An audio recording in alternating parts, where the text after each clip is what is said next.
হবিগঞ্জের নবীগঞ্জ পৌরসভার আকরমপুর এলাকায় একটি পরিত্যক্ত পুকুর থেকে আবিদুল মিয়া নামে এক রিকশা চালকের মরদেহ উদ্ধার করা হয়েছে। মৃত আবিদুল মিয়া পৌর এলাকার আনমন গ্রামের মৃত মাতাব মিয়ার ছেলে। মঙ্গলবার সকালে আকরমপুর এলাকার সুহেলগনির পরিত্যক্ত পুকুর থেকে এই মরদেহ উদ্ধার করা হয়।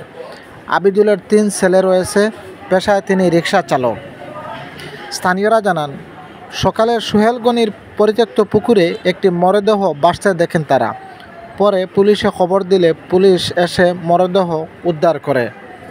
এদিকে পারিবারিক সূত্রে জানা যায়, আবিদুল 3 দিন আগে বাড়ি থেকে রিকশা নিয়ে বের হন।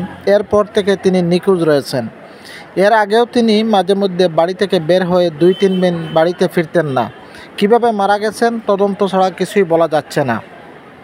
নবীগঞ্জ থানার ভারপ্রাপ্ত কর্মকর্তা ওসি শেখ কামরুজ্জামান জানান, খবর পেয়ে পুলিশ ঘটনাস্থলে গিয়ে মরদেহ উদ্ধার করেছে।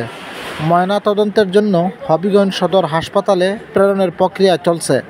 তদন্ত শেষে জানা যাবে মৃত্যুর প্রকৃত কারণ। এ নিয়ে এলাকায় চাঞ্চল্য সৃষ্টি হয়েছে। এলাকাবাসী বলছেন, প্রকৃত রহস্য উদ্ঘাটন করে প্রকৃত আসামিদেরকে আইনের আওতায় এনে কঠিন শাস্তি দিতে হবে।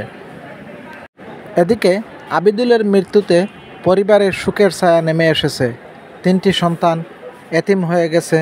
এলাকাবাসী বলছেন, এতিম সন্তানদেরকে এখন কে দেখাশোনা করবে? এদিকে পারিবারিক সূত্রে জানা যায়, আবিদুল দিনমজুরি করে রিকশা চালিয়ে তার সংসার চালাতো।